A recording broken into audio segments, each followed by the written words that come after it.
మరో breaking news చూస్తున్నాం. సిద్దిపేట జిల్లాలో విషాదం చోటు చేసుకుంది.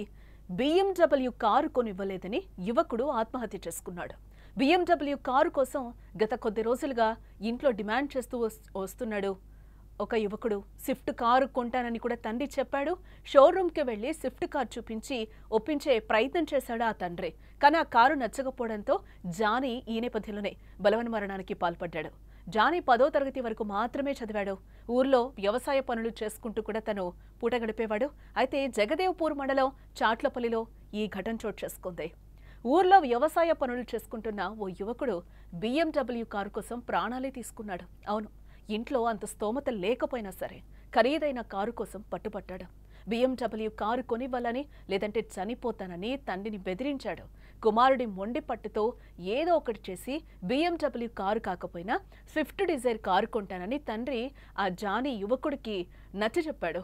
అది నచ్చక 21 ఏళ్ల జానీ ఈ నేపథ్యంలోనే బలవన్మరణానికి పాల్పడ్డాడు. సిద్దిపేట జిల్లా జగదేవ్పూర్ మండలం చాట్లపల్లిలో ఈ విషాద ఘటన చోటు చేసుకుంది. 10వ తరగతి చదివి కూలి పనులు చేసే ఆ యువకుడు BMW కారు కోసం ఎందుకు పట్టుబట్టాడు, అసలు ఏం జరిగింది? దీనిపై పూర్తి వివరాలు సిద్దిపేట నుంచి మా ప్రతినిధి సతీష్ అడిగి తెలుసుకుందాం. సతీష్, ఎందుకు ఆ యువకుడు BMW కారు కోసమే పట్టుబడ్డాడు? ఈ నేపథ్యంలోనే బలవన్మరణానికి కూడా పాల్పడ్డాడు. తండ్రి స్విఫ్ట్ డిజైర్ కారు కొంటానని చెప్పినా కూడా నాకు BMW కారే కావాలని కూడా పట్టుబట్టిన పరిస్థితి కనిపిస్తుంది. అసలు ఏం జరిగింది ఏంటి? ఒకేసారికి వీళ్ళది సిద్దిపేట జిల్లా జగదేవ్పూర్ మండల్ చట్లపల్లి విలేజ్ వీళ్ళది. వాళ్ళు చట్లపల్లి విలేజ్ లో వ్యవసాయ ఆధారిత కుటుంబం కూడా వీళ్ళు జీవించేవారు. ఇక్కడ జీవించిన వ్యవసాయం అనేది సరిగ్గా పంటలు పండకపోవడంతో కూడా హైదరాబాద్ కు వీళ్ళు ఒక కోళ్ల ఫారం లో కూడా వాళ్ళ తల్లిదండ్రులు పని నిమిత్తం అయితే వాళ్ళు అక్కడ హైదరాబాద్ లో చేరడం జరిగింది. వాళ్ళతో పాటే జానీ కూడా వెళ్ళడం జరిగింది. తర్వాత 2023 ఎన్నికలకు ముందు వాళ్ళు ఈ చట్లపల్లికి విలేజ్ కి వచ్చిన తర్వాత వాళ్ళకు ఉన్నటువంటి ఎకరం భూమిని అమ్మి కూడా ఇద్దరి కొడుకులకు తల్లిదండ్రులు అయితే ఉన్నవారు. జానికి వాళ్ళ అన్న మహిపాలికి కూడా వాళ్ళ తల్లిదండ్రులు ఇల్లునైతే చెరొక ఇల్లునైతే కట్టి ఇవ్వడం జరిగింది. ఇదే తరుణంలో కూడా ఎకరం భూమి అమ్మిన తర్వాత ఇల్లు కట్టించిన తర్వాత జానీ అయితే పని చేసుకుంటూ కూలి పనులకు కానీ అటు వ్యవసాయ పనులకు కానీ వెళ్ళేవాడు. అదే తరుణంలో ఈ చిన్నప్పటి సంది తల్లిదండ్రులు ఇంట్లో చిన్న కొడుకు కావడంతో ఆ తల్లిదండ్రులు గారాభంగానైతే పెంచడం జరిగింది. అంటే ఈ పెంచిన తర్వాత కూడా 21 సంవత్సరాల జానీ అయితే అంటే BMW కారును ఖచ్చితంగా నాకు కావాలని చెప్పి కూడా గత కొన్ని రోజుల నుంచి కూడా మారం చేయడం జరుగుతుంది ఇంట్లో. అంటే ఖచ్చితంగా నాకు కావాలి, కొనిస్తేనే నేను ఉంటా, లేకపోతే నేను ఆత్మహత్య చేసుకుంటానని కూడా 2-3 సార్లు బెదిరించడం అయితే జరిగింది. అదే తరుణంలో కూడా వాళ్ళ తండ్రి కనకయ్య వాళ్ళ అమ్మ కనకవ్వ కూడా సిద్దిపేటలోని ఆ మారుతి షోరూమ్ లో కూడా స్విఫ్ట్ డిజైర్ కారును కొనిస్తామని కూడా తీసుకువచ్చి చూపించిన తర్వాత కూడా నాకు వద్దు అని చెప్పి మారం చేసినా కూడా, అంటే వాళ్ళు తల్లిదండ్రులు కూడా ఏం చేశారంటే వద్దు, మనకు ఆర్థిక స్తోమత కూడా లేదు, అంత పెద్ద కారు మనము లక్షలు విలువ చేసే కారును కొనియలేము, అయినా కూడా నీకు ఎంతో కొంతలో మీకు ఒక కారును కొనిస్తాము, నీ సరదాన్ని తీరుస్తామని కూడా వాళ్ళు చెప్పినా కూడా జానీ వినలేదు. అంటే మే 30వ తారీఖున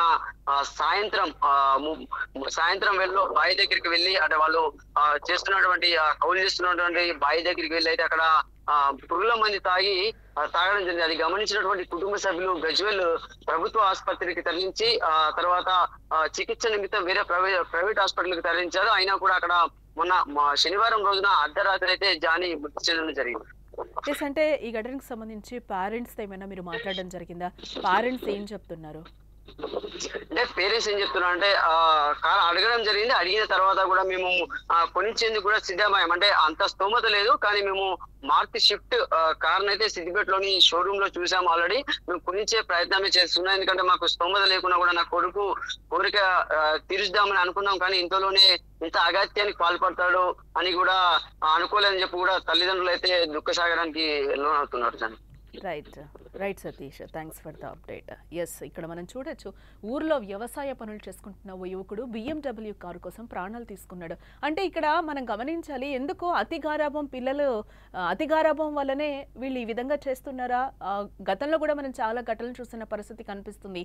ఏది కావాలంటే అది కొనివ్వడం. ఇక్కడ 21 ఏళ్ల యువకుడు తనకి పూర్తిగా 25 ఏళ్లు కూడా నిండని పరిస్థితి కనిపిస్తుంది. క్షణికావేశంలో ఈ నిర్ణయం తీసుకున్నాడా? కానీ తన స్తోమత తెలుసు, తన కుటుంబ స్తోమత తెలుసు. తను కూడా చదువు మానేసి 10వ తరగతి మానేసి కూడా తను కూలి పనులకు, వ్యవసాయ పనులు చేస్తున్న పరిస్థితి కనిపిస్తుంది.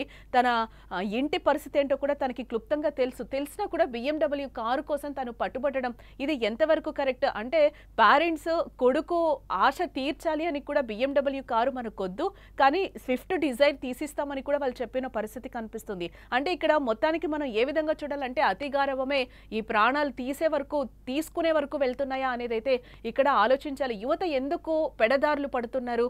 ఎందుకు అంటే మన కుటుంబ స్థాయి ఏంటి, మన పేరెంట్స్ విలువలేంటో తెలిసిన తర్వాత కూడా పక్కదారులు ఎందుకు పడుతున్నారు? ఎందుకు మొండి పట్టుదల? అంటే ఇప్పుడు స్కూల్లో నుంచి ఇది రావాలేమో, అంటే ఇప్పుడు స్టైల్ అందరికీ ఎక్కువైపోయి స్కూల్లో టీచర్స్ ఏమైనా చెప్పినా కూడా వినని పరిస్థితి కనిపిస్తుంది. తిరిగి వాళ్ళనే కొడుతున్న పరిస్థితి కనిపిస్తుంది. అలాగే వాళ్ళ మీదే తిరిగి అంటే ఉపాధ్యాయుల మీదే పేరెంట్స్ కేసులు పెట్టే పరిస్థితి వస్తుంది. నా కొడుకుని కొట్టారు, నా కూతుర్ని కొట్టారని చెప్పి. ఇది ఎక్కడ రాజ్యాంగం? రాజ్యాంగంలో ఉందా? స్కూల్లోనే నువ్వు కరెక్ట్గా లేనప్పుడు పెద్ద అయిన తర్వాత నువ్వు ఏ విధంగా ఉంటావు? స్కూల్కి వెళ్ళేది మనం చదువుకోవడం కోసం కదా. మనకి పేరెంట్స్ అన్నీ అక్కడ నేర్చుకోవాలని పంపిస్తున్నప్పుడు తిరిగి మనము టీచర్ల మీదే కేసులు పెడుతున్న పరిస్థితి కనిపిస్తుంది. పేరెంట్స్ కూడా ఏం తక్కువ కాదు. ఈరోజు వాళ్ళకి సపోర్ట్ చేస్తూ కూడా పిల్లలకి సపోర్ట్ చేస్తూ ఈరోజు టీచర్ల మీద కేసులు పెడుతున్న పరిస్థితి కూడా కనిపిస్తుంది. అంటే నీకు చెట్టై వంగనిది మానే వంగుతుంది అనేది ఏదో సామెత ఉంది, నాకు అంత పూర్తిగా తెలీదు. కాకపోతే ఏంటంటే అంటే చిన్నప్పుడు మనం వంగంది పెద్ద అయ్యే కొద్దీ మనకి బుద్ధులు ఎలా వస్తాయి? స్కూల్లో కరెక్ట్గా చదువుకోలేనప్పుడు, స్కూల్లో కరెక్ట్గా ఉన్నప్పుడు లేనప్పుడు మనం జీవితాన్ని గడుపుతాం? ఈ క్షణికావేశాలు ఎందుకు? పేరెంట్స్ ఎంత బాధపడతారు? క్లియర్గా మన గురించి తెలుసు కూడా, మన ఫ్యామిలీ బ్యాక్గ్రౌండ్ ఏంటో తెలుసు కూడా ఈరోజు BMW కోసం ఈ యువకుడు పట్టుబట్టడం కరెక్ట్ అంటారా? మీరేమనుకుంటున్నారు? కింద కామెంట్ రూపంలో తెలియజేయండి.